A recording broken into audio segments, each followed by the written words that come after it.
안녕하세요. 굵은성우입니다. 저는 개인과외 교습자 공부방 원장입니다. 제가 남긴 영상을 보시고 질문을 해주시는 분들이 계셔서 제가 후속편을 제작하게 되었습니다. 제가 댓글에서 본 것 중에 저한테 이제 메시지로 보내주셨던 내용이 있는데요. 그러면 블로그를 어떻게 하냐에 대한 질문을 받았습니다. 제가 저번 영상에서는 영어 자료 올리세요, 그리고 상장 올리세요, 그 다음에 성적표와 홍보 자료를 올려라고 말했습니다. 근데 우선 이뿐만 아니라 제가 조금 더 구체적으로 질문을 받았어요. 거기에 대해서 이야기를 좀 드릴게요. 제가 게시글을 어떻게 적었는지에 대해서 이야기 드리겠습니다. 우선 제목 같은 걸 뽑아내는 겁니다. 저희가 예를 들어 볼까요? 강남에 점심을 먹으려고 합니다. 메뉴는 오늘 돈가스가 먹고 싶어요. 그러면 예를 들어서 이렇게 될 겁니다.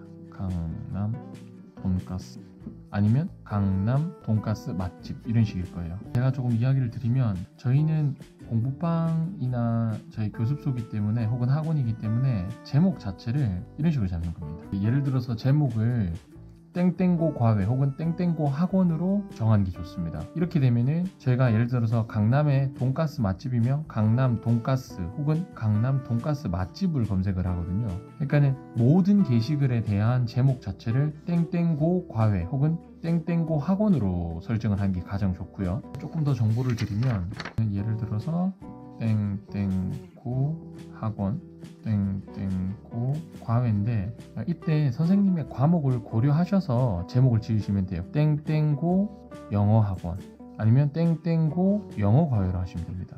이렇게 하시면은 훨씬 더 검색이 잘 돼요. 대부분의 어머님들이 검색을 하실 때, 물론 주변의 지인에 물으시겠지만, 특히 학구열이 센 곳일수록 잘 안 가르쳐 줍니다. 그럴 때 어머님들이 검색을 할 때 진정성 있게 블로그만 꾸며 놓으면 충분히 검색으로도 전화가 많이 오거든요. 그리고 내용 자체는 이렇게 해서 주로 홍보 자료를 넣는 겁니다. 아니면은 이 땡땡 고등학교에서 주로 쓰는 시험 대비 자료, 이렇게 넣으면은 훨씬 블로그가 진정성 있어 보이거든요. 그래서 어머님들이 실제로 많이 연락을 주세요.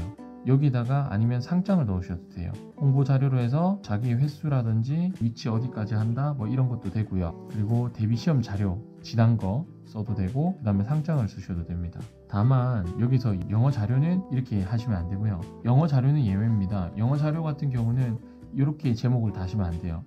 우선 이런 식으로 블로그에서 글을 올리시면요, 노출되는 빈도도 높고 어머님들이 찾기도 쉽습니다. 블로그를 하는 목적 자체는 저희의 존재감을 나타내는 겁니다. 특히 교습소나 공부방이나 과외 하시는 분들 같은 경우는 학원이랑 다르게 모르세요. 아무리 좋은 선생님이라도 몰라서 저희를 못 찾기 때문에 제가 이런 식으로 게시글을 올려서 블로그를 진정성 있게 매일 올리시는 겁니다. 저도 1월 달에 게시글을 봤을 때 30개를 올렸더라고요. 매일매일 이렇게 자료를 올리시면 어머님들이 보시고 훨씬 더 좋게 판단을 해주세요.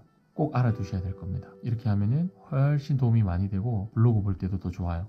참고로 알려드리면, 인스타 같은 경우는 일상과 같이 올리세요. 너무 무거우면 아무도 팔로우를 안 해주거든요. 일상도 올리고 그 다음에 학교 정보도 같이 올리시면은 훨씬 도움이 많이 됩니다.